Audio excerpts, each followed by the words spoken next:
আসসালামু আলাইকুম শেখ। আসসালাম রহমতুল্লাহ বরকাত।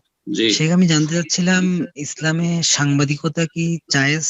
আর আহ, যখন কোনো নিউজ করা হয় সেখানে দেখা যায় যে কোনো মানে অন্যায়কারীর বিরুদ্ধে মানে সমালোচনা করা হয়, যদিও নিউজটা মিডিয়াতে আসে, তো সেখানে যার উপর অন্যায় করা হয় তিনি এখানে মানে ইয়ে পান আর কি, এক কথায়। কিন্তু এখানে সমালোচনা হয়, তো এই বিষয়ে যদি একটু বলতেন এটা কি জায়েজ না কিরকম, বা দলিল যদি দিতেন। ধন্যবাদ। সালাম আলাইকুম। সাংবাদিকতা যদি ইখলাসের সাথে করেন, নিষ্ঠার সাথে করেন, ইসলাম এবং মুসলিমদের কল্যাণের জন্য, ভালো মানুষদের কল্যাণের জন্য, অসৎ লোকদেরকে, অপরাধীদের মুখোশ উন্মোচনের জন্য, আর সিদক সততার সাথে নিষ্ঠা, আর তার সাথে সততা, সত্যবাদী হয়ে মিথ্যার আশ্রয় যদি না নেওয়া হয়, আর তাতে এহতেসাব নেকির আশা আল্লাহর কাছে রাখা হয়, তাহলে সাংবাদিকতা সওয়াবের কাজ, নেকির কাজ। জি। ভালোকে জাগিয়ে তুললেন আর মন্দকে নির্মূল করার চেষ্টা করেন, কারণ মিডিয়া আজকাল সারা পৃথিবীকে নাচাচ্ছে আর উঠাচ্ছে, বসাচ্ছে, বুঝছেন? তো মিডিয়ার বড় একটা রোল বা ভূমিকা রয়েছে। জি, পৃথিবীতে মিডিয়া যা বলছে তাই। জি, সত্য বললে সত্য, মিথ্যা বললে মিথ্যা, তদন্ত করার ক্ষমতায় বাকি আছে আর কতটাই বা আমাদের ক্যাপাসিটি আছে। আর এই সাংবাদিকতা এই ইখলাসের সাথে, সততার সাথে করলে সওয়াবের কাজ ইনশাআল্লাহ।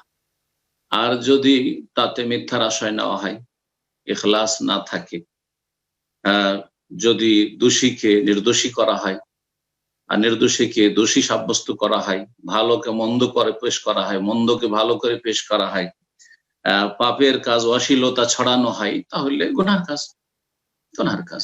জি। তো আল্লাহ রাব্বুল আলামিন যেন মুসলিম সাংবাদিকদেরকে ইখলাসের সাথে, সততার সাথে এই সাংবাদিকতা পেশা চালিয়ে যাওয়ার তৌফিক দান করেন, এবং আল্লাহ রাব্বুল আলামিন তাদের জন্য রাস্তাকে প্রশস্ত করেন। আর যারা অসৎ চরিত্রের, আল্লাহ রাব্বুল আলামিন তাদেরকে যেন নির্মূল করেন, তাদেরকে লাঞ্ছিত করেন। জি। আসসালামু আলাইকুম রহমতুল্লাহ বারাকাতুহু। শাইখ, আসসালাম ওয়া রাহমাতুল্লাহি ওয়া বারাকাতুহু। ভালো জি আছেন? বলেন। জি বলেন। শাইখ, প্রশ্ন নাই, একটা কথা ছিল। আপনি যদিও শুক্রবার ওই বিষয়টা ক্লিয়ার করছেন, এরপর আমি আবার জিজ্ঞাসা হুম, করতেছি যে ওই যে জি। আপনার একটা ভিডিও নিয়ে আরেক শাইখের সাথে লাগায়া মানে অনেক কিছু করছে, এরপর হুম, আপনার হুম, নামে অনেক কিছু ছড়াইতেছে।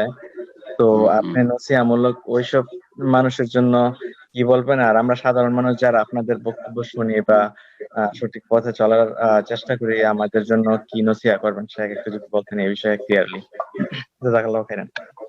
যথেষ্ট বলেছি। জুমার দিনে যে 23-24 মিনিট আলোচনা করা হয়েছে সে বিষয়ে যথেষ্ট। ইনশাআল্লাহ আপনারা দিন শিখুন। প্রথম কথা, ইখলাসের অত্যন্ত অভাব আমাদের যারা সহিহ আকীদার দাবিদার ভাইরা তাদের মধ্যে, যার ফলে সামান্য কিছুতেই নিজের ব্যক্তি স্বার্থটা অনেক বড় হয়ে যাচ্ছে, দুনিয়াবি পার্থিব স্বার্থটা অনেক বড় হয়ে যাচ্ছে, যার ফলে এই কলহ বিবাদগুলো সোশ্যাল মিডিয়াতে, আল্লাহ রাব্বুল এই সমস্ত ফিতনা থেকে যেন বেঁচে থাকার তৌফিক দান করে। আমি মাঝে মধ্যে চিন্তা করি যে যারা সোশ্যাল মিডিয়াতে এত ঝড় তুফান তুলে রেখেছে, তাদের কি ঘর সংসার নেই? আর তাদের কি কাজকর্ম নেই? তারা কি একেবারে কর্মহীন বসে আছেন? এত সময় দিয়ে ফালতু ফালতু কার জন্য এইসব লড়াই? কেউ কারো ডিফেন্স করছে, কেউ কারো ডিফেন্স করছে। আল্লাহ হেফাজত করে এইসব অনিষ্ট থেকে। তো এইসব ফালতু কাজ লায়ানি আমি মনে করি। হ্যাঁ, অসার কাজ থেকে নিজেকে বাঁচিয়ে রেখে এমন কাজ করেন, এহরাস আলা মা ইয়ানফাউকা। নবী সাল্লাল্লাহু আলাইহি ওয়াসাল্লাম, এহরিস আলা মা ইয়ানফাউকা, যেটা আপনার জন্য উপকারী সেটার জন্য আপনি আগ্রহী হন, সেটার জন্য আপনি উদগ্রীব হন। তো যেসব আমার যেটাতে কাজ দেবে সেটা আমি করব, আপনার যেটাতে কাজ দেবে আপনার, আপনার স্ত্রীর, আপনার ছেলে মেয়ের, আপনার বাপ মায়ের, আপনার আপনজনের, আপনার উম্মতের, ইসলামের, মুসলিমের, আর কে কি করলো না করলো এসবের পিছনে আপনারা কেন পড়তে যাচ্ছেন? আল্লাহ রাব্বুল আলামিন এই সমস্ত ফিতনা থেকে যেন বেঁচে থাকার তৌফিক দান করেন, আর বাড়াবাড়ি সীমা লঙ্ঘন থেকে বেঁচে থাকার তৌফিক দান। অনেকে এই ইসলামের খেদমতের নামে গুনাহ করছেন, গুনাহ করছেন। এমন হয়ে গেছে যে সহিহ আকীদার দাবিদার, কিন্তু আমরা এমন দিকে চলে যাচ্ছি সুবহানাল্লাহ, যে আবু হানিফা রাহিমাহুল্লাহ, শাফি, মালিক, আহমদ, তারা এত বড় বড় আইম্মায়ে কেরাম ছিল, তাদের তকলিদ থেকে আসাটাকে কত বড় যে বাহাদুরি মনে করছে, আমরা তাদের তকলিদ থেকে মুক্ত হইতে পেরেছি। কিন্তু সামান্য কিছু পড়াশোনা করেছি, তাদের ডিফেন্সের জন্য উঠে পড়ে লেগেছি, আমাদের এটা করতেই হবে।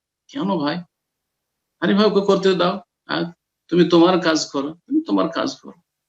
আল্লাহ রাব্বুল আলামিন যেন বুঝার তৌফিক দান করে। আর তারপরে আর একটি কথা, যে এগুলি অধিকাংশ করেছে যাদের বিদ্যা অল্প। ভালো ভালো আলেম ওলামারা আছে দেশে, তাদেরকে কথা বলতে দেন, তাদেরকে কিছু লিখতে দেন। এখন তারা 2-4 হরফ এদিক থেকে জোড়া তালি দিয়ে এর কাছ থেকে ওর কাছ থেকে নিয়ে আর তারপরে শুরু করেছেন। এগুলো কেন? কতটা শিখেছেন? একটা বই পড়ার তো সময় নেই, পড়ছেন না। একটি লেকচার 1 ঘন্টার, আমার লেকচার গুলো গোটা গোটা থাকে, মানুষ শোনেন না। আজকাল লেকচার ওই 3 থেকে 4 মিনিট, 3-4 মিনিটের কথা যদি লেকচার পাই, হ্যাঁ, তাহলে শুনবে, আর না হলে দিল টেনে, এত শোনা যাবে। আরে কি শিখবেন আপনি? কি শিখবেন? এলেম শিখুন, সূরা আসরের উপর আমল করুন, এলেম শিখুন। জি হ্যাঁ, এলেমের ভিত্তিতে আপনার ঈমানটাকে ভালো করুন, তারপর আমেলুস সালিহাত, নেক আমল করুন, আর তারপরে দাওয়াত দিন, আর ধৈর্য ধারণ করুন। জি, কারো উপর আক্রমণ করতে যাবেন না।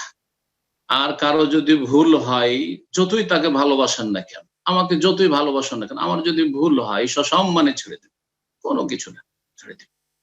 আর ভুল হইলেও সেটার পক্ষ থেকে আমাকে প্রতিবাদ করতে হবে, সেটাকে সহি করার জন্য টেনে হেসড়ে চেষ্টা করতে হবে। এসব ব্যর্থ চেষ্টা করবেন না, না হলে আল্লাহ লাঞ্ছিত করবেন। আল্লাহ রাব্বুল আলামিন যেন বুঝার তৌফিক দান। জাযাকুমুল্লাহ।